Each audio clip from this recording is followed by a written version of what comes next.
Hello everybody, Timothy Bailey here today with another video. Today's an exciting one. We're looking at vocabulary. In all my experience with English and teaching English, vocabulary and words are probably my most favorite part. So I get really excited about them. But today we're we live in Ohio, so we're going to look at 20 regional Ohio words. Regional just means from one particular area. Um, in the United States, there are many regions, many areas with slightly different kinds of English, different dialects and different accents. Ohio, in my experience growing up and now, often is a mix of different areas, a mix of the East Coast and the North, mix of the South, mix of the middle of the United States. So some of our words are words that people do use in other parts, um, like we do. It's not just one way. So let's look at our 20 words. Here's the first one. Right, you have this probably in your bathroom, or you might have something similar in your kitchen. Right? What do we call this? Well, typically we call it a faucet now. Certainly when I was young, we called it a faucet. But other parts of the country, they also call it a spigot, right? A spigot, particularly in the South. And the G might not be a G sound, it might be a K, spigot. I remember when I was young, we used that word, but we tended to use that word to mean this thing here, which is outside. So if I needed to water the plants, I used the spigot. If I was washing dishes, I might use the faucet. But people do use both to mean the same thing. Both of these basically are a tap. A tap is a mechanism to control the flow of water or other things. This is where we get the idea of tap water, water that comes out of a tap, a faucet or a spigot. Try another one. If you watch the nouns in my kitchen video, we talked about this one, right? So it's not a pot. Remember, a pot has taller walls on the side. This is a frying pan, right? Frying pan is pretty widespread, used in the north, but in the south and some of the Midland countries, in the middle of the country, it's also a skillet. When I was young, I knew both of these words, and my family would use both of these words sort of interchangeably. Try another one. These little guys, children love to catch them at night in the summer, right? Sort of in the north and in the west, we often would call them, well, this is the Midlands one, sorry. This is widespread. We'd use this everywhere. This is a lightning bug. The north and the west, they often call them fireflies. And again, when I was young, we used both of these for this animal, this insect. Let's try another one. What is this one called? Typically it's called a bucket, but it might also be called a pail, a pail. At times, when I was young, I think bucket would sometimes be like this one here, and a pail might occasionally refer to a metal bucket, but that's not always true. So people might use both. What are these called? Typically we call them tennis shoes, right? Tennis shoes, but when I was younger, people also called them sneakers. So I put both of them in blue. Both of them seem to be pretty common in Ohio, at least. This is a Pepsi, but all of these products, Pepsi, Coke, Mountain Dew, Sprite, all of them in Ohio, we use almost always one word, and that is pop for those. Other parts, such as the Northeast in the United States, they might say soda. And then in the South, they call all of them Coke as well, right? Even the Pepsi. A nice piece of nature, right? A small river, that's sort of what this is. When I was younger, we tended to call this a creek, although it might sound like crick, right? So the creek. People also will call this a stream. And then a popular word, more common in the northeast of the United States, would be brook, right? A brook. All of these sort of small river, right? Small river. How about this room down here? This whole section down here. What do we call that? Very good. We call that a basement. A basement. Another form of that word that we would use, right, would be cellar. The cellar. We saw this sandwich the other day, or a sandwich like this one, when we were looking at what do we eat in the United States. This is a sandwich, but the bun and the particular shape is a special kind of sandwich, such as you might get at Subway. So we often call it a sub or a sub sandwich. This comes from the older name for this, a submarine sandwich. You might also hear a few other words, a grinder, right? This is popular in the New England area. You might also hear it referred to as a hoagie. This is sort of mid-Atlantic, so the East Coast in the middle. And you might also hear it called a hero, right? A hero or a hero sandwich. How about these guys here? You might grow these in your garden. You might eat them. When I was younger, we called them green onions, as opposed to the traditional white, large, round onion, or sometimes the purple onion. Another name is scallions, right? They might be called scallions. They might be called spring onions.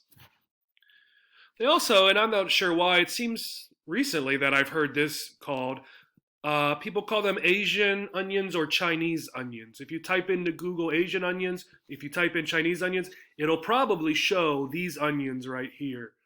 And my wife tells me in Giant Eagle, they actually call them Chinese onions? Asian onions. So Giant Eagle apparently has them labeled Asian onions. Okay. This is an interesting one. I don't know the history of this one. So what do we call these in Ohio? In Ohio, when my family at least, and what the people that I know, we referred to these as mangoes, right? Yes, the same name as the fruit, the delicious orange and yellow fruit. And it was only the green ones, not the red, yellow, or orange.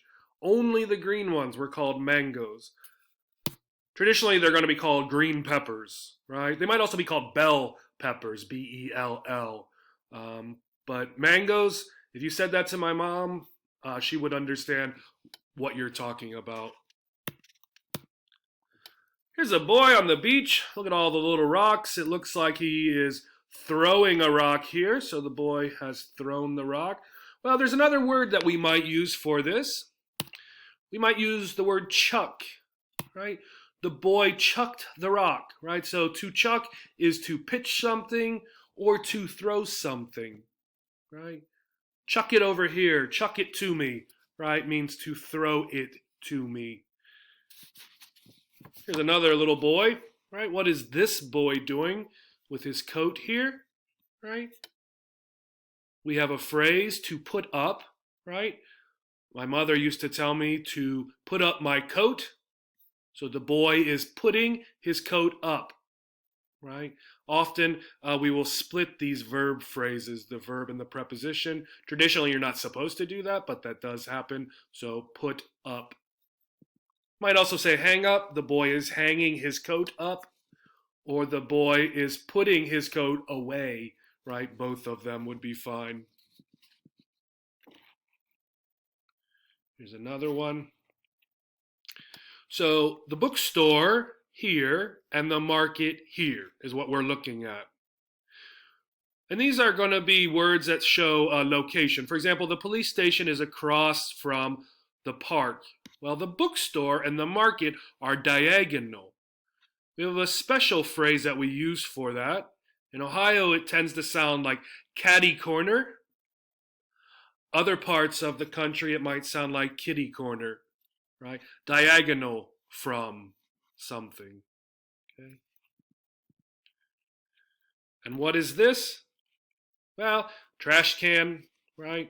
or garbage can. Both of them are in blue. Both of these are used a lot in Ohio, right?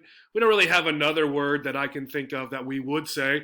In England, however, just so you know, they do call it a rubbish bin, right?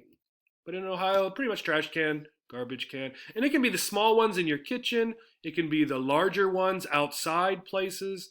They're pretty much always the same.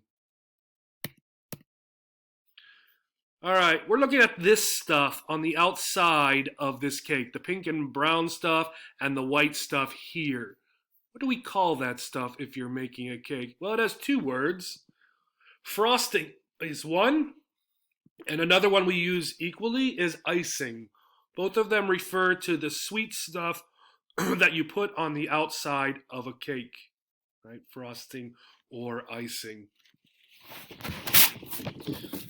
So we're looking at this word here. So this is not about a different word, but more about the pronunciation, these last few. So this word here, right, we put this stuff, well, people do, I don't because I do not like it. But people put this on hamburgers and other sandwiches, right? It's made from eggs and probably a couple other ingredients.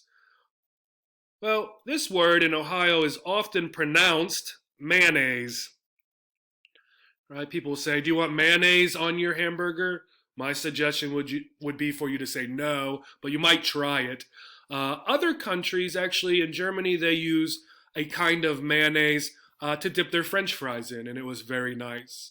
Another pronunciation you might hear in different places, and possibly in Ohio, is mayonnaise, right? So they give another syllable here for the O. It might sound like possibly actually like oh, so mayonnaise, probably mayonnaise if they're having this third syllable, right? I think when I think about my family and the people I know, I think mayonnaise is more frequent, right, for that pronunciation. Your children might have 100 of these around the house to draw pictures and things. Crayola is the company. These are crayons, Crayons. And how I said it, typically I think in Ohio, that's what you hear, crayon, right? Crayons. You might also hear crayon, right? Crayons. And in other parts of the country, they just say crayon, right? Right? I need a crayon to color this picture. Okay. This one here, right? We're looking at this word here. In Ohio, we do hear a lot of what would be the correct or the standard pronunciation of Ben. Sounds just like this, Ben. But we do hear a lot of bin. Where you been? Right? Bin. Other parts of the country, they make the two E's a long E sound, so it sounds like bean. Right? Where you been? Okay. These two, I think, are the typical Ohio pronunciations. This one here, right? P-E-N. But often in Ohio it sounds like pin, like this thing. I need a pin, right? They're often talking about this. I need a pin to write a letter, right? Of course, pen would be probably what we would say would be the correct pronunciation for this item, right? All right, a couple resources. So this is a Wikipedia page with all kinds of American English vocabulary from all over the country. Some of them are very regional. I've never heard them in my entire life. If you've traveled to places like New York City, or if you've traveled deep into the South, you might know some of these other words. This one here, also American English dialects. This is a map, right? A very interesting group of maps that show the different words and color code who says what. I hope this was interesting for you. The next time you're talking to some of your native English-speaking friends, listen to the words that they say and then try to look them up and see how do other people say those words. Thanks and have a good day. Bye-bye.